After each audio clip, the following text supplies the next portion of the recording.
Ahora, alguno estará diciendo, está bien, Pastor Bor, el profeta primero de la Biblia, Enoc, Dios le dio un mensaje de juicio, de que Dios iba a venir en juicio, pero ¿dónde está aquí la profecía de tiempo que Dios le dio a Enoc? Bueno, para esto hay que estudiar con cuidado. En la Biblia no todo se encuentra en la superficie. Vamos a San Mateo, Génesis, el capítulo 5 y el versículo 21. Génesis, el capítulo 5 y el versículo 21. Está hablando de Enoc y del hijo que tuvo Enoc. Dice, vivió Enoc 65 años y engendró a Matusalén. ¿Cómo se llamaba el hijo de Enoc? Se llamaba Matusalén. Ahora, eso es importante. Los nombres en el libro de Génesis tienen gran importancia. Más de 75 veces se enfatiza en Génesis la importancia del significado de los nombres. Por ejemplo, Abraham, Israel, Jacob, Sarai, Sara, Betel, Peniel. Cada uno de esos nombres tiene una importancia muy grande. Los nombres en Génesis no son meramente nombres, tienen un significado muy importante. Y claro, la pregunta clave es, ¿qué significa el nombre Matusalén? En realidad este nombre se compone de dos palabras hebreas, es un nombre compuesto.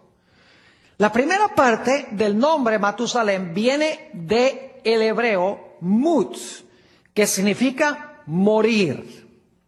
La segunda parte del nombre de Matusalén viene del hebreo shalach, que significa enviar, morir y enviar. Juntando esas dos palabras, el nombre Matusalén significa cuando muera será enviado. Cuando muera será enviado. Inmediatamente uno se pregunta, cuando muera será enviado ¿qué? La respuesta es muy sencilla. Enoc, al ponerle a su hijo el nombre Matusalén, le está poniendo una profecía de tiempo. Porque está diciendo que cuando Matusalén muera, se va a cumplir el juicio del cual habla la Biblia en Judas 14 y 15. Es decir, cuando muera, será enviado el juicio del cual habló Enoc. Es decir, que Matusalén iba a morir el mismo año del diluvio. Y alguna persona dice, pastor, ¿usted tiene alguna forma de comprobar que Matusalén murió el año del diluvio? Bueno, no les estaría diciendo esto si no tuviera evidencia bíblica. En primer lugar, quiero mencionar que la tradición judía, que no la aceptamos como absoluta, pero la tradición judía explica que Matusalén murió 10 días antes del diluvio. Es decir, murió el año del diluvio 10 días antes. Ahora, la Biblia no dice 10 días antes, pero les voy a comprobar que la Biblia sí enseña que Matusalén murió el año del diluvio. Cuando muera, el juicio del diluvio será enviado. Note lo que dice en Génesis el capítulo 5 y el versículo 25. Génesis 5 y el versículo 25. Dice allí, vivió Matusalén 187 años y engendró a Lamec. Quiero que anoten 187. Muy importante, desde que Matusalén nació hasta que tuvo a Lamec, vivió 187 años. Ahora, vamos al versículo 28. Dice, vivió Lamec desde cuando él nació 182 años y engendró un hijo. Y ese hijo se llamaba Noé. Así que tienen que sumarle a 187, 182. Ahora la pregunta es, ¿cuántos años tenía Noé cuando vino el diluvio? Noten Génesis, el capítulo 7 y el versículo 11. Génesis 7 y el versículo 11. Dice así, el año 600 de la vida de Noé, en el mes segundo, a los 17 días del mes, aquel día fueron rotas todas las fuentes del grande abismo y las cataratas de los cielos fueron abiertas. ¿Cuántos años tenía Noé cuando vino el diluvio? 600 años. Ahora, lo que queremos hacer es sumar 187 más 182 más 600, que nos lleva desde el tiempo en que nació Matusalén hasta el tiempo en que vino el diluvio. Ahora, ustedes hicieron esa operación matemática. ¿Cuánto da 187 más 182 más 600? Da 969. Ahora, ¿cuántos años vivió Matusalén?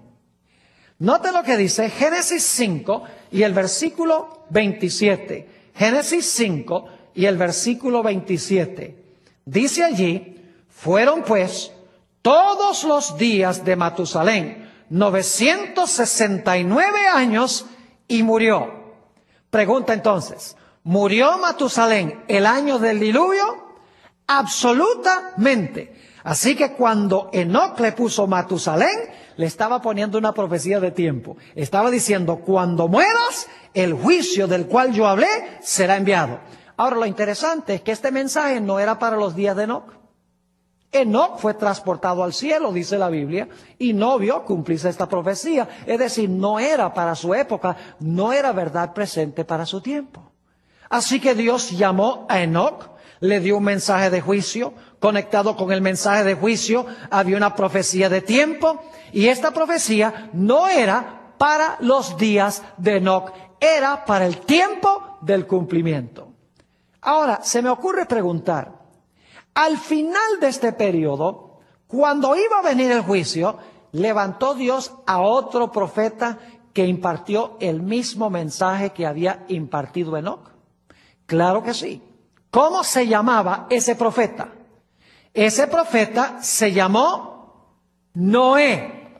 La Biblia dice que todo designio de los pensamientos del corazón del hombre era de continuo solamente el mal. Es decir, la sociedad estaba como dijo Enoc. Y por lo tanto Dios ahora llama a Noé. Y Noé predica y le dice a la gente, el tiempo del cual habló Enoc se está terminando. Esa profecía se va a cumplir en este tiempo. Arrepiéntete y entrégate a Dios. Note lo que dice en cuanto a Noé en segunda de Pedro, el capítulo 2 y el versículo 5. Segunda de San Pedro, el capítulo 2 y el versículo 5. Está hablando de Noé. Y dice, y si no perdonó al mundo antiguo, sino que guardó a Noé, pregonero de justicia. La palabra pregonero significa predicador en griego. Predicador de justicia, con otras 7 personas, trayendo el diluvio sobre el mundo de los impíos. Yo pregunto, ¿es eso lo que profetizó Enoc, que Dios iba a castigar a los impíos por su impiedad? Claro que sí. ¿Y quién anunció que Dios lo iba a hacer en su época? Fue Noé. Noé fue el profeta que se levantó al final de este periodo e hizo verdad presente el mensaje que había proclamado anteriormente Enoc. Ahora yo pregunto, ¿salvó Noé bajo su liderazgo a un pueblo remanente? Claro que sí. ¿Cuántas personas fueron salvas cuando Dios vino en juicio contra el mundo antediluviano? Ustedes saben, se salvaron un total de ¿qué? De 8 personas. Es decir, bajo el segundo profeta, Dios saca a un remanente. Este es el primer ejemplo de cómo obra Dios cuando llama a un profeta y le da una profecía de tiempo. Llama al profeta, le da un mensaje. Junto con el mensaje, una profecía de tiempo. Y le dice, esta profecía no es para tu época. Cuando está llegando el periodo a su fin, Dios levanta a otro profeta. Tiene el mismo mensaje de juicio. Dice, este mensaje de aquel profeta ahora es verdad presente, porque el tiempo está llegando a su fin. Dios, bajo el liderazgo de ese profeta, saca a un pueblo remanente. Los primeros 2 profetas con quienes Dios hace esto son Enoc y Noé. Ahora vamos a nuestro segundo ejemplo. Vayan conmigo a Génesis, el capítulo 20 y el versículo 7. Génesis, el capítulo 20